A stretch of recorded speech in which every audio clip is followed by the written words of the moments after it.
I need to take some time. I was working for the Olympics in Japan. I took some time off, and I went to Bali, Indonesia to do some scuba diving, just to get my head clear, to think about what I wanted to do. And then when I was scuba diving, I met this woman from Atlanta, Georgia, of all places. I'm in Bali, Indonesia, and this woman and her husband were also scuba diving. And they were telling me that this woman's sister just finished being a Rotary Ambassadorial Scholar. And I knew about Rotary because Up With People used to partner with Rotary all over the world. Rotary is one of the greatest global service organizations in the world.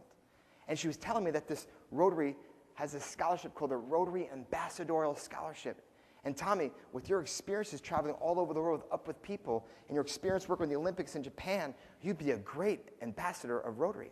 And if you are an ambassador of Rotary, in return, they give you a full MBA, 2-year scholarship, $50,000 scholarship to any business school in the world. And it's an automatic acceptance to any business school you get to choose from because of the prestige of the Rotary Ambassador Scholarship. Well, I didn't hear anything except automatic acceptance. I mean, that's all I heard. And I said, this is for me. So I went back to Japan, applied for this application, and it was mailed to me. And I spent the whole weekend filling out this 7-page application about why I should be chosen as the Rotary Ambassadorial Scholar.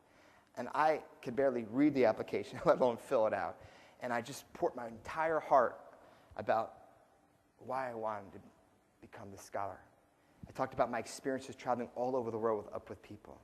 I talked about my mom and dad being a strong Catholic family. They wanted to have a lot of kids, and they couldn't. They had some miscarriages. My brother died at a very young age at birth, and my parents wanted to have a bigger family, decided to adopt a little girl from Korea. And how that affected me going to the JFK airport at 8 years old and picking up my little baby sister from Korea, and how that affected me. I talked about my time in East Carolina, my freshman year, kid that lived across the street in the dorm. Chad Harris was also pledging the same fraternity as me, and one night he drank a little too much and decided to go swimming in the Tar River, which is the river that goes through Greenville, and it's forbidden to swim in because it's shallow. And he dove off a dock after a big party and cracked his neck and broke his neck and became a quadriplegic. I later roomed with him, and he was my roommate 3.5 of those years at East Carolina. And living with a quadriplegic, when we graduated East Carolina, he and I and my roommate backpacked to 16 countries all throughout Europe and went to the 1992 Barcelona Olympics. That was an incredible experience. I just poured my heart out how much I love the world, and have, as much as I've seen the world, I want to serve the world, and I'd be honored to be a Rotary Ambassadorial Scholar. And at the end of this application, after I asked all these questions, the last question was, what's your GPA? And of course, my heart just sank. And then it said in small parentheses, 4.0 required. And I told you my grades. But I spent the whole weekend filling out this application. I wasn't going to let it go to waste, so I wrote what was required, 4.0.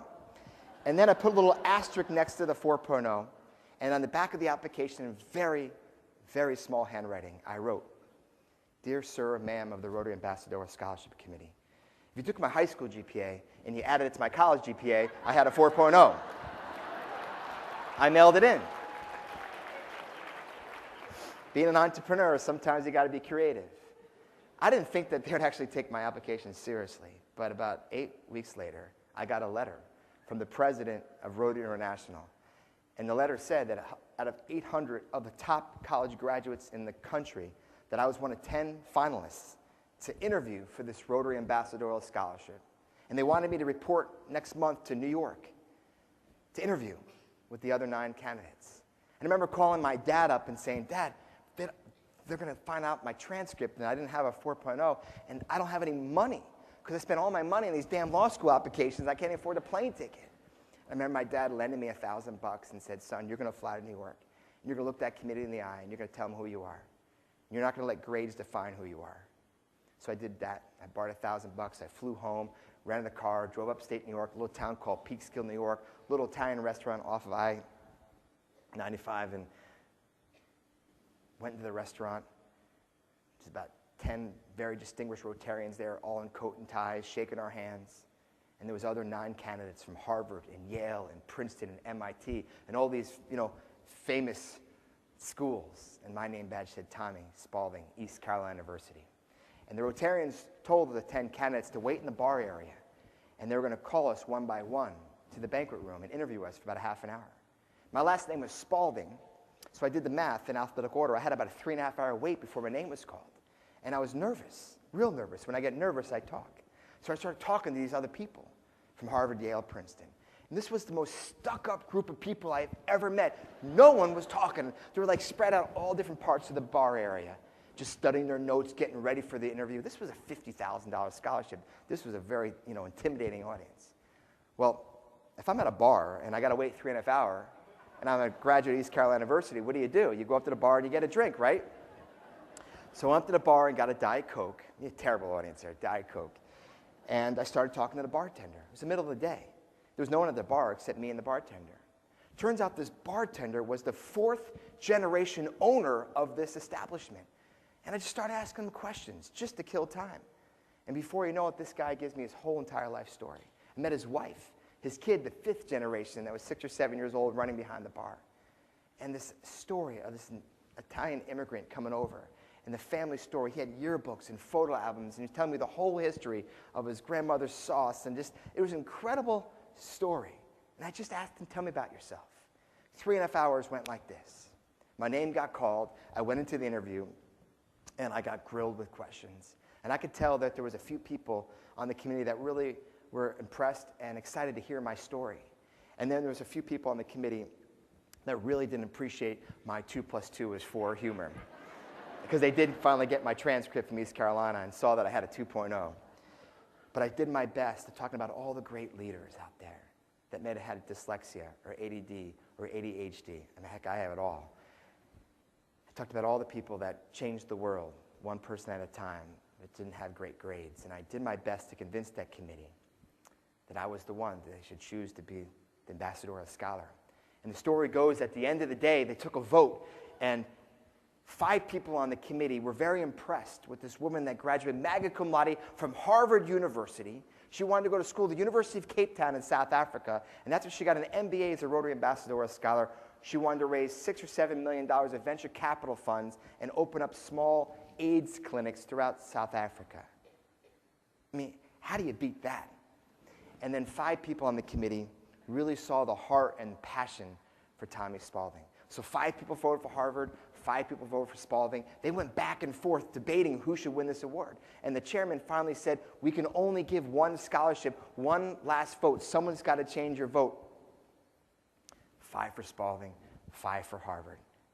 And finally, the chairman looked at his watch and realized they'd been in the room nearly the entire day and finally said, let's take a break. Let's go to the bar and get a drink, and then we'll talk about it. So the 10 Rotarians get out of the banquet room. They walk over to the bar area. The bartender serves them drinks. And before you know it, they start talking about who should win this award. And they're going like a Miller Lite commercial. Tastes great, less filling, Spaulding, Harvard, really fighting.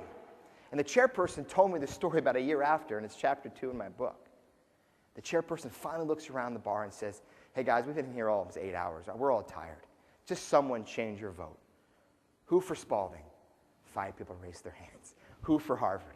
5 people raised their hands. And the chairman looked just perplexed and then saw the bartender and said, hey, Mr. Bartender, hey, come over here. I got a question for you. You were in the room the entire day. You must have met all the 10 candidates. Who do you think should be the $50,000 Rotary Ambassadorial Scholar? And the bartender said, I didn't meet any of the other 9 candidates. But that Tommy Spaulding kid, that kid came up to the bar. He talked to me for 3.5 hours. What a genuine, nice kid. The bartender was the deciding vote, and I won the $50,000 scholarship. Thank you. And why do I share that story at Prime Leaders Conference? It's not that we'd all should spend more time at the bar and get to know our local bartender, although that might help. But that's when I realized, at a very young age, in the mid-20s of my life, how important relationships are in our lives. They could be random relationships like I just met the bartender, or they could be deep, meaningful business partnerships like you have with Greenway. It could be relationships with people you work with at home, in your church, your temple, your community. But building relationships is so important.